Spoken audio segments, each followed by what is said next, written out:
You're listening to littlepodcast.com.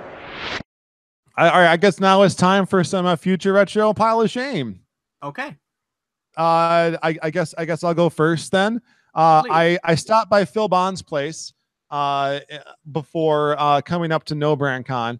Hadn't seen him in a little while, so I figured we just hang out, catch up.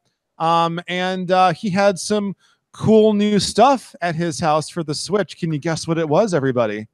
What just came out for the Switch? Labo. Nintendo Labo. He had the two sets that I'm aware of that are out, the Variety Pack and the Robot kits. And I'll be honest, I thought it was a kind of neat idea, and I wasn't really on board with it though until I saw it in action. And so everyone's like, "Oh, you spent $70 on a bunch of cardboard. I could do that." Well, I got a Labo right here. Look, this is box kit number 5, and let's see, what other Labo do I have? I've got a bunch of mini. I got a bunch of mini Labos here. Yeah, those are. Good grief. I'm holding up Magic the Gathering cards. I don't know. It is analogous. It is analogous to so many things. The first thing that comes to mind, because someone posted like a picture of it on Facebook, was like, when's the Lego version coming? And it is quite a bit like Lego Dimensions. Like there's software that comes with this. Hello. Oh, am I the one who dropped? Yeah, you keep dropping. So I'm just alone in this thing. And thanks, Meep. Meep just gave me $5 for dancing. I don't know how I feel about that. I really don't, because like I think I've entered a different level of entertainer that I wasn't previously part of. All right. What the heck was I saying? I was talking about Labo. So yeah, you're talking about Labo, yes. So yeah, in a lot of ways it is like Lego Dimensions because it has software. And like every little piece of cardboard that you use to put it together as different kits that are special part of the Variety Pack, where there's like lots of different things you can do. There's stuff on the menu which shows you all the different stuff you can put together, the estimated time it's going to take, and then there's like duplicated 3D versions of all those pieces within the game. Much like the Lego stuff. And not only that, but they go through painstaking detail, taking you through all the features of the Switch, the HD rumble, the infrared camera on the right Joy-Con, all this stuff, and especially in that Variety Pack, there are really cool ways that you can use this, which reminds me of basically a way better version of the music portion of Mario Paint. Yep. Like that keyboard that you can make. Like there are a lot of pieces to it. The way it basically works is that you slot. Hold on, I'll get out my Switch to demonstrate. Ooh. All right. So if everyone watching home can see this, there's this camera on the bottom of your right Joy-Con there. That's an infrared camera, and I think it's also an emitter in there. What ends up happening when you put this software in is it actually updates your Joy-Con software, which I didn't realize it had its own firmware, but I guess that makes sense. They're wireless. So if you had any like previous settings about how the HD rumble works, it overwrites them completely and says, nope, we're doing this now because this is how the game needs to work. And so you end up sticking this into this cardboard slot, and it gives the camera in there this wide angle view of the inside of this keyboard. And there's this special reflective tape that comes with it. So not only do you put the cardboard together, you tape it together with the special tape or the notches or whatever. And it's able to read this in a really similar way to how like the light gun would read the different targets on the screen for Zapper games for CRTs. So, but in this case, it's a real life object, so you don't have to worry about having whatever 3D TVs in the future where they don't have flat screens anymore and the refresh rate's like 1,000 hertz or whatever. They probably burn your eyeballs off. But the point being is that like there's a special program where you can see all this stuff working in real time, and like the detail that the camera can go to, which honestly reminds me a lot of how the Kinect was built to work. and never kind of fulfilled that promise, except for some really kitschy stuff. Yeah. But like this is kind of niche too, I guess. But like, you know, because it's all like visual and camera based, you can push like all the keys down at the same time and they'll all make noise. You can stick things like, you know, that rotates, like control volume and everything. Yep. And so because of the proportions and the size of the tape on there, it's able to track it and work like a digital knob does on an actual physical deck these days. Yeah. So there's a lot of cool stuff that you can do with that. Can't you also put in like wave tables to make custom sounds or something? Yeah.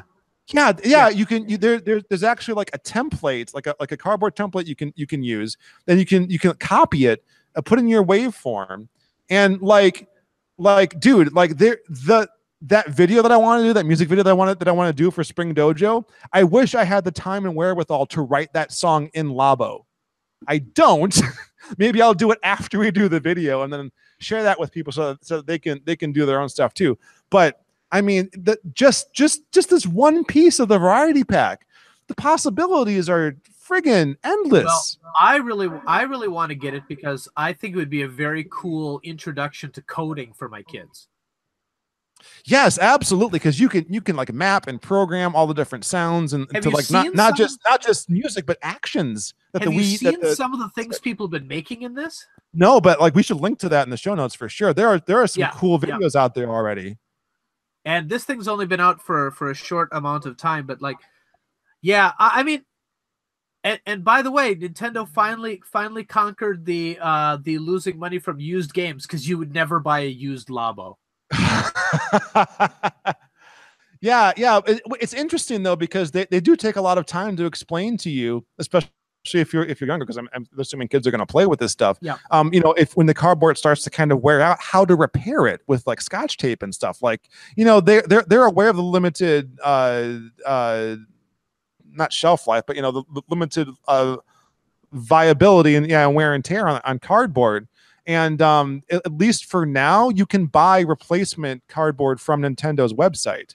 So for as long as that goes, like you know, we're always so like worried about preserving games for the future, you know, and like all this plastic and stuff. And we could absolutely, you know, once Nintendo stops selling the cardboard, or you just don't have the forms for it anymore and the right kind of tape, then you can't do this stuff anymore. Ooh. But I mean, it's barely been out for a week, and I'm worried about this already. Well, you know? I mean, what's nice is Nintendo put PDFs of all of the things up. So theoretically, if you download those in the future, you'd be able to. I mean, it would take a lot of work, but you'd be able to print out your own pieces and things. Okay. So like that's pretty cool.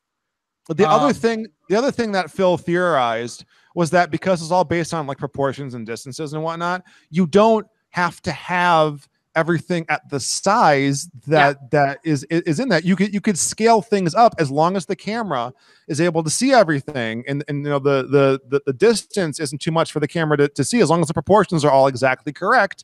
You could make like a life-size piano keyboard out of like wood or plastic, or like 3D printed or something, so that it lasts longer and doesn't fall apart like cardboard does. As long as you can, you know, solve the elasticity problems of these materials. Yes, but yeah. I know about video game collectors, and it'll only be good if it's the original cardboard. The description's got to be like box complete in box. Oh my god, yeah. How much is like a Labo box like unseal or like mint gonna be worth in like 10 years? I would say, you know, I'm gonna take it back to there was a Apple II program that I had when I was a kid called the Toy, and it was made by Borderbound, the people who made the print shop, and it was basically Labo with anything, but it basically allowed you to print out these toys that you could put together, these paper craft things, and there were little parts in the box. And I never used it, because even then I was like, if I make these toys, then I don't have the toys anymore. I'll just keep it in the box. Yeah, I was one of those. Right. That's my future retro, I guess. Yeah. I mean, this thing is already super cool. Like if this came out in the 80s, I could see myself making a video about it today. So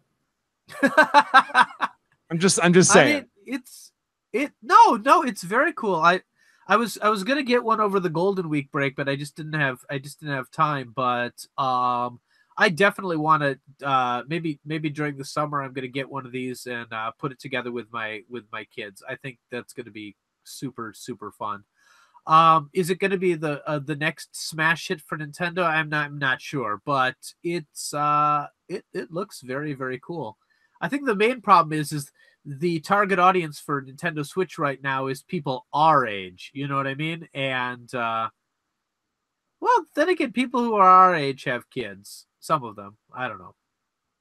Well, there's certainly an age floor, especially because these things are made out of cardboard and like not just like damage like directly, but worried about incidental stuff like water spills, getting stepped on, getting put in mouths. I mean, sticking cardboard in your mouth is going to ruin your good time pretty fast, I think. Well, sticking most things in your mouth is going to ruin your good time pretty fast. Unless hey, that's debatable.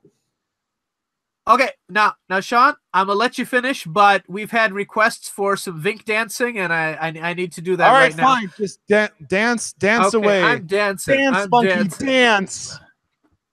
All right, it's really hard to dance in this thing, but we've had multiple requests to do dance magic dance tonight. Go on internet for money. Dance magic, dance magic, dance magic, dance. No. All right, sorry. Famicom Dojo.